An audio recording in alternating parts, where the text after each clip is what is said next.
എന്താ ഇപ്പോൾ ഗ്യാസിൻ്റെയൊക്കെ ഒരു വില അല്ലേ? ഈ ചോദിക്കുന്ന വിലയും കൊടുത്ത് നമ്മൾ വീട്ടിൽ വാങ്ങി വയ്ക്കുന്ന ഗ്യാസ് സിലിണ്ടർ സൂക്ഷിക്കുമ്പോൾ ശ്രദ്ധിക്കേണ്ട അടിസ്ഥാനപരമായ ചില കാര്യങ്ങളുണ്ട്. അതാണ് നമ്മളിന്ന് ഈ വീഡിയോയിലൂടെ മനസ്സിലാക്കാൻ പോകുന്നത്. ഹായ്, ഞാൻ അഭിലാഷ്. അനുഭവങ്ങളും പാളിച്ചകളും എന്നൊരു പുതിയ അധ്യായത്തിലേക്ക് എല്ലാവർക്കും സ്വാഗതം. സാധാരണയായി നമ്മളെല്ലാവരും ഗ്യാസ് സിലിണ്ടർ എങ്ങനെയാണ് വെക്കുന്നത്? ഇങ്ങനെയാണ് വെക്കേണ്ടത്. പക്ഷേ ചിലർ ഇങ്ങനെയും എന്നാൽ മറ്റു ചിലർ ഇങ്ങനെയും വെക്കാറുണ്ട്. അപ്പോൾ നിങ്ങൾ ചോദിക്കും, എങ്ങനെ വെച്ചാൽ എന്താ, ഉപയോഗിച്ചാൽ പോലെയെന്ന്. പോരാ. അതായത് നമ്മൾ ഗ്യാസ് സിലിണ്ടർ തല കീഴായോ തറയിൽ ചരിച്ചു വെച്ചുകൊണ്ടോ ഉപയോഗിച്ചാൽ അത് വളരെ വലിയ അപകടങ്ങൾക്ക് കാരണമായേക്കാം. നമുക്ക് എല്ലാവർക്കും അറിയാം LPG എന്നത് ലിക്വിഡ് പെട്രോളിയം ഗ്യാസ് ആണെന്ന്. അതായത് പ്രൊപ്പെയിൻ, ബൂട്ടേൻ എന്ന രണ്ട് വാതകങ്ങളുടെ മിശ്രിതമാണ് LPG. ഇവ വളരെ എളുപ്പത്തിൽ തീപിടിക്കാവുന്നതും എന്നാൽ വിഷരഹിതവുമായ വാതകങ്ങളാണ്. LPGക്ക് സാധാരണയായി ഗന്ധമില്ലാത്തതിനാൽ അത് അപകടകരമായ വാതക ചോർച്ചകൾ കണ്ടെത്താൻ നമ്മെ സഹായിക്കുന്നതിന് ഒരു ചെറിയ അളവിൽ എത്തനത്തിയോൾ എന്നൊരു കോമ്പൗണ്ട് ചേർക്കുന്നുണ്ട്. ഈ കോമ്പൗണ്ടിൻ്റെ രൂക്ഷമായ ഗന്ധമാണ് ഈ ഗ്യാസ് ലീക്ക് മനസ്സിലാക്കാൻ നമ്മെ സഹായിക്കുന്നത്. പക്ഷേ എങ്ങനെയാണ് LPG സിലിണ്ടറിനകത്ത് സൂക്ഷിക്കുന്നതെന്നും അത് പ്രവർത്തിക്കുന്നതെന്നും അത് വേണ്ട രീതിയിൽ ഉപയോഗിച്ചില്ലെങ്കിൽ എന്തൊക്കെ പ്രശ്നങ്ങൾ ഉണ്ടാക്കുമെന്നും എല്ലാവർക്കും അറിയണമെന്നില്ല. അന്തരീക്ഷ മർദ്ദത്തേക്കാൾ ഉയർന്ന മർദ്ദത്തിലാണ് LPG സിലിണ്ടറിൽ സംഭരിക്കുന്നത്. എല്ലായ്പ്പോഴും ഉയർന്ന മർദ്ദത്തിലുള്ള വാതകങ്ങൾ ലിക്വിഫൈ ചെയ്യാനുള്ള പ്രവണത കാണിക്കും. അതുകൊണ്ടാണ് സിലിണ്ടറിനുള്ളിലുള്ള വാതകം ലിക്വിഡായി കാണപ്പെടുന്നത്. സിലിണ്ടറിൻ്റെ 80% മാത്രമാണ് ഗ്യാസ് ലിക്വിഡ് എന്ന അവസ്ഥയിലുണ്ടാവുക. ബാക്കി ഗ്യാസ് എന്ന അവസ്ഥയിൽ തന്നെയായിരിക്കും ഉണ്ടാവുക. ഈ ഗ്യാസാണ് നമുക്ക് സിലിണ്ടർ നോസിലൂടെ പുറത്തോട്ട് കിട്ടുന്നത്.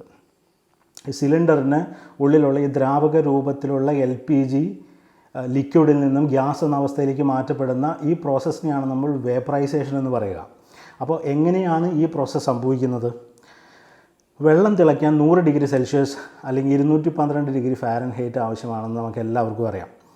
LPG ഗ്യാസായി മാറാൻ -42 ഡിഗ്രി സെൽഷ്യസ് അല്ലെങ്കിൽ -44 ഡിഗ്രി ഫാരൻഹീറ്റ് മതി. ഈ ചൂട് ഇതിന് എവിടെ നിന്ന് കിട്ടുന്നു? ഇതിനാവശ്യമായ ചൂട് ഇത് സിലിണ്ടറിൻ്റെ സ്റ്റീൽ ഭിത്തിയിൽ നിന്നാണ് എടുക്കുന്നത്. സിലിണ്ടർ ഈ ചൂട് അന്തരീക്ഷത്തിൽ വായുവിൽ നിന്ന് എടുക്കും. അങ്ങനെ എപ്പോഴെല്ലാം നമ്മൾ ഗ്യാസ് ഉപയോഗിക്കുന്നു അപ്പോഴെല്ലാം ഈ വേപ്പറൈസേഷൻ എന്ന പ്രോസസ്സ് നടന്നുകൊണ്ടേയിരിക്കും.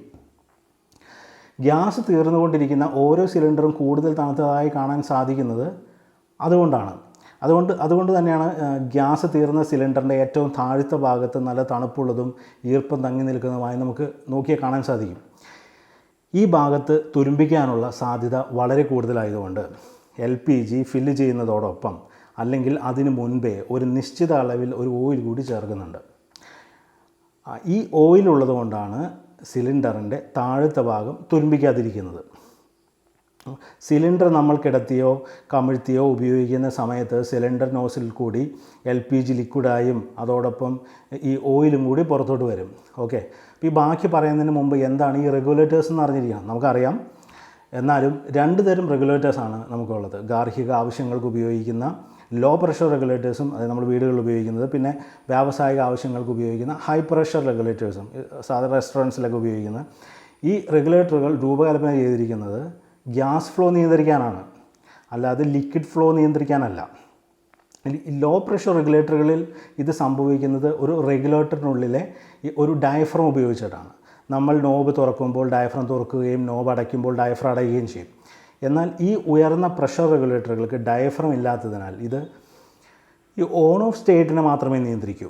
അതായത് വാതക പ്രവാഹത്തെ പരിമിതപ്പെടുത്തുന്നില്ല. അതായത് സിലിണ്ടർ നോസിലൂടെ വരുന്ന വാതകത്തിൻ്റെ ഒഴുക്കിൻ്റെ പരിധി അതെന്ത് തന്നെ ആയാലും അത് തടസ്സപ്പെടുത്തുന്നില്ല എന്ന് ചുരുക്കം.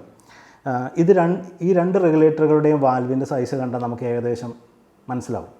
അതായത് ഹൈ പ്രഷർ റെഗുലേറ്റേഴ്സ് ഉപയോഗിച്ചാൽ ബർണറിലുണ്ടാകുന്ന ഫയർ ഏകദേശം ഇങ്ങനെയായിരിക്കും. ലോ പ്രഷർ റെഗുലേറ്ററിൻ്റെ ഡയഫ്രം ചെറിയ അളവിലുള്ള വാതകത്തെ മാത്രമേ കടത്തിവിടൂ. കാരണം വീട്ടിലെ ആവശ്യങ്ങൾക്ക് അത്രയും ഗ്യാസ് മതിയാവും.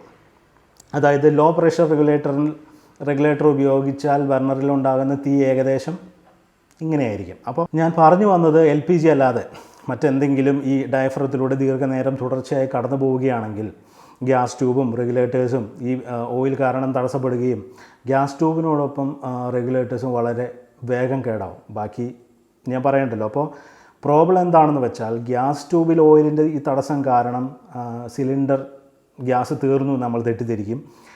അതിനാൽ നിറച്ച വേറൊരു സിലിണ്ടർ കൊണ്ട് നമ്മൾ മാറ്റി വെക്കും. അപ്പോൾ സിലിണ്ടറിനുള്ളിൽ ഈ ഉയർന്ന മർദ്ദം കാരണം ട്യൂബ് ചിലപ്പോൾ ശക്തമായി വിച്ഛേദിക്കപ്പെടാനോ ഓയിൽ ലീക്ക് ഉണ്ടാവാനോ ഉള്ള സാധ്യതയൊക്കെ ഉണ്ട്. അപ്പോൾ ഈ സമയത്തുണ്ടാകുന്ന തീപിടുത്തം ഉയർന്നതും നമുക്ക് നിയന്ത്രിക്കാൻ കഴിയുന്നതിനും അപ്പുറമായിരിക്കും. തീപിടുത്തം ഉണ്ടാകുമെന്നല്ല, ഉണ്ടായാൽ. അതുകൊണ്ട് എപ്പോഴെല്ലാം നിങ്ങൾ LPG കൈകാര്യം ചെയ്യുന്നത് നിങ്ങൾ വളരെയധികം ശ്രദ്ധിക്കണം. എനിക്ക് അനുഭവത്തിലൂടെ കിട്ടിയ ഈ ഒരു ചെറിയ അറിവ് നിങ്ങളുമായി പങ്കുവയ്ക്കാൻ സാധിച്ചതിൽ എനിക്ക് വളരെ സന്തോഷമുണ്ട്. വീണ്ടും കാണാം. ബൈ.